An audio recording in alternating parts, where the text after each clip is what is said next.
E aí galerinha, então, eu tô voltando com o segundo vídeo de gravações com a resolução da prova do Enem 2019.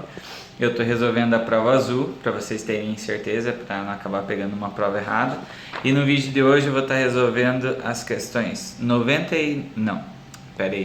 a questão 103, 104, 105, 108 e 112.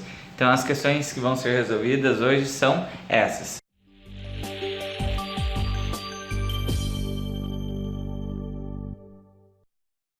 Então a gente vai começar pela questão 103. Então eu só vou dar uma lida no enunciado dela para a gente entender mais ou menos do que está falando e vamos resolver. Então estudos mostram o desenvolvimento de biochips utilizados para auxiliar de diagnóstico de diabetes mellitus, doença evidenciada pelo excesso de glicose no organismo. O teste é simples e consiste em duas reações sequenciais na superfície do biochip. Então o que acontece na superfície do biochip? Duas reações, né? Daí aqui vai ter o desenho, vai estar descrevendo como que funciona, né? O método. Daí após a adição de soro sanguíneo, fluxo, daí ocorre as duas reações. Daí nós temos a equação número 1, que é essa daqui, e temos a equação número 2, que é essa equação aqui de baixo, né? Daí o comando da questão fala: o tipo de reação que ocorre na superfície do biochip nas duas reações do processo é. Então está falando das duas reações. Então, como vocês podem ver, eu coloquei as duas reações aqui. A primeira coisa que eu fiz foi o quê? Ver o NOx das substâncias. Então aqui, ó, eu tenho H, né? Como que eu vou saber o NOx do H nessa situação? O hidrogênio, quando ele está ligado a metal, sempre ele vai ter NOx mais 1. Na maioria dos compostos, na verdade, ele vai ter NOx mais 1.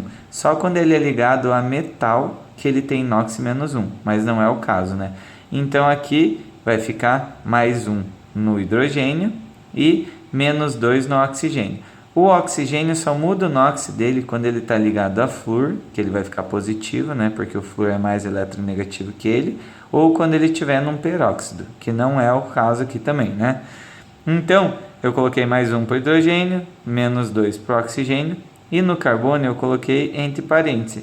Por quê? Para a gente saber o NOx desse carbono, a gente tem que desenhar a estrutura e fazer várias coisinhas para descobrir. Então eu deixei só entre parênteses, com um ponto de interrogação aqui, porque eu vou ver se vai ter mais alguma substância que eu fique com dúvida, tá bem? Daí aqui, no oxigênio eu vou ter NOx zero, porque é uma substância simples, toda substância simples, NOx zero. Aqui eu tenho de novo hidrogênio mais 1 e oxigênio menos 2. Aqui no carbono eu deixei com um ponto de interrogação de novo, porque senão tem que desenhar a estrutura, né? Esse composto aqui é o ácido pirúvico, né? Glicose se transformando em ácido pirúvico na presença de oxigênio. Daí, o que vai acontecer aqui? Nesse caso, continua sendo mais 1 aqui e menos 2 aqui. Aqui vai ser mais 1. Agora aqui o oxigênio está o quê? Ele não é mais água. Ele é o quê? Essa estrutura é água oxigenada. É um peróxido.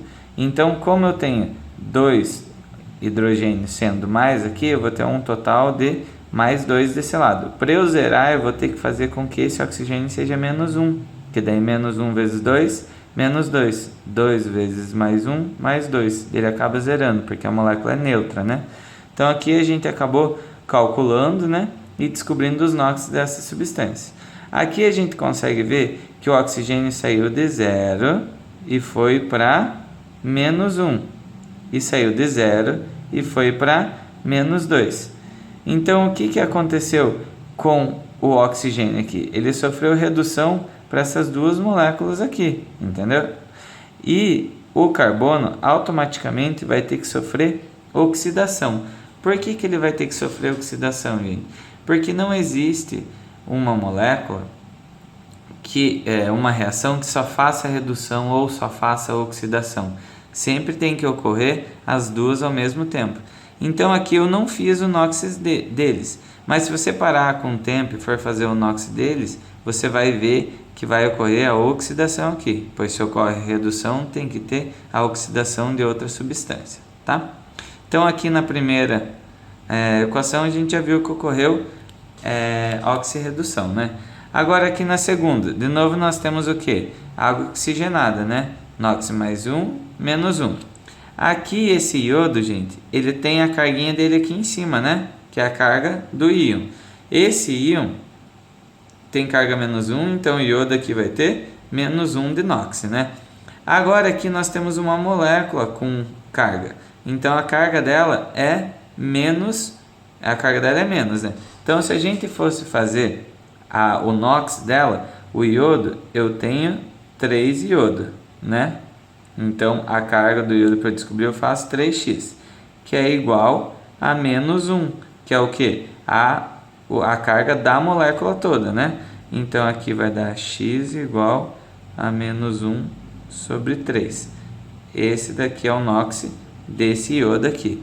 Então, o que está acontecendo aqui desse iodo para esse iodo? Eu estou aumentando o meu número de NOx. Você concorda que isso aqui é maior que isso? Por quê? Porque isso daqui é mais perto do zero, ele é mais positivo do que esse daqui, vamos dizer, ele chega mais perto do positivo do que esse daqui, então esse vai ser maior, então eu estou aumentando meu número de oxidação, então eu oxido, né? Agora aqui, eu tenho o hidrogênio positivo, mais 1, NOx, né? E o oxigênio menos 2, e aqui eu tenho o oxigênio molecular, né? Que é ele substância simples, então vai ter NOx 0. Então esse hidrogênio, esse oxigênio aqui que está com NOx menos 1, ele sofre ao mesmo tempo redução para esse oxigênio, que ele está o quê? Diminuindo o NOx dele, e ele sofre também oxidação com esse oxigênio, porque ele está aumentando o NOx dele. Então nessas duas reações, gente, a gente consegue ver a presença de reações de oxirredução. Então, a alternativa certa que vai estar é a alternativa C, que apresenta oxirredução. A alternativa 104, gente, eu achei ela bem tranquila. Era mais por, vamos dizer, consciência ambiental, para trazer uma questão que trouxesse isso, né? Está falando que algumas toneladas de medicamento para o uso humano e veterinário são produzidas por ano. Os fármacos são desenvolvidos para serem estáveis, mantendo sua propriedade química de forma a atender a um propósito terapêutico. Daí está falando aqui, tal. Daí no final fala, em todo o mundo, antibióticos, hormônios, anestésicos, anti-inflamatórios, entre outros, são detectados em concentrações preocupantes no esgoto doméstico e em águas superficiais e de subsolo. Dessa forma, a ocorrência dos fármacos residuais no meio ambiente pode apresentar efeitos adversos ao organismo aquático e terrestre. Daí o que está perguntando? Qual ação minimiza a permanência desses contaminantes nos recursos hídricos? Então vamos ler cada alternativa e ver qual que se encaixa melhor, né? Utilização de esterco como fertilizante na agricultura. Não, né, gente? Porque eles estão falando de fármacos, né? Então, a utilização de esterco não vai tirar o que os fármacos estão prejudicando, né? Daí B, ampliação de rede de coleta de esgoto na zona urbana. Não, né, gente? Que eles estão falando que os fármacos são usados tanto para o humano como uso veterinário. E a gente sabe que esse uso veterinário é feito na zona rural, né? Então, fazer só uma coleta de esgoto melhor na zona urbana não vai melhorar o que a questão está abordando, né? C. Descarte dos medicamentos fora do prazo de validade em lixões. Nada a ver essa questão, né? Não vai ajudar em nada. A D. Desenvolvimento de novos processos nas estações de tratamento de efluentes. Isso daqui é a questão certa, gente. É a letra D. Por quê? Se eu fizer um desenvolvimento melhor para ter novos processos, para retirada desses fármacos dos meus efluentes, eu vou estar melhorando, assim, o tratamento desses recursos hídricos, né? E aí, reuso dos lodos provenientes das estações de tratamento de esgoto na agricultura.